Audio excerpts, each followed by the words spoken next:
kohustuslik jäädvustus. Olen tulnud õhtuks Rappa päikeseloojangut ja tähti pildistama ja mõtlesin, et ma ei saa jagamata jätta seda vaatepilti, mis siin on.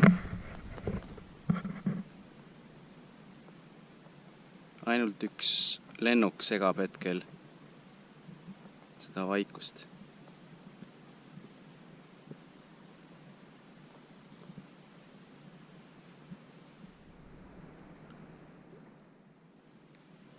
Nagu näha on, siis tegemist on suure haugiga.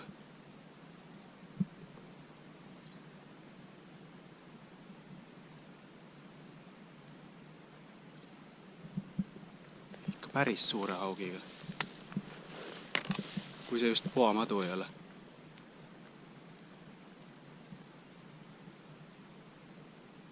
Siin on siis see keskkond, mida ma soovin läbi õhtuste matkade inimestega jagada. Et praegu te saate aimu sellest visuaalsest pildist siin ümberringi. Et siin on näha nüüd seda päikeseloojangu nii-öelda vastast taevast.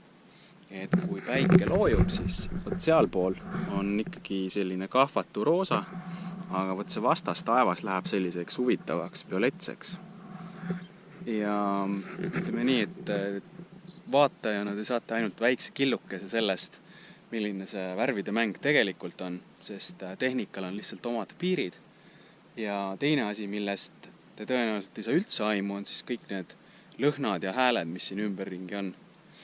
Ja mingis mõttes ma saan öelda ka seda, et täna on võib-olla üks esimene selliseid õhtuid, nagu ma mäletan siis eelmise aasta augustist, et hakkavad juba vaikselt tekkima sellised rabalõhnad ja läbi selle ma kuidagi saan väga hästi aru, et miks ma kõige suurema heameelega teen neid matkasid just nimelt sellisel õhtusel ja öisel ajal. Et see keskkond on midagi täiesti teistsugust. Et ta on eriliselt vaikne. Siin on mõned üksikud linnud, kes teevad hääli ja kuidagi kogu see keskkond nagu poeks sinu sisse, et selline võib-olla esialgu isegi natuke võõrastav tunne, kui oled harjunud mürarikkas keskkonnas siis olema. Nii et ma loodan, et ma suudan teid veenda selles, et tasub tulla sellisele käigule või siis tasub ka ise minna. Et minu lõplik siht on alati see, et inimene saaks julguse minna ka hämarikus maastikele, otsima selliseid asju, mida päeval kindlasti ei leia. Oot nii.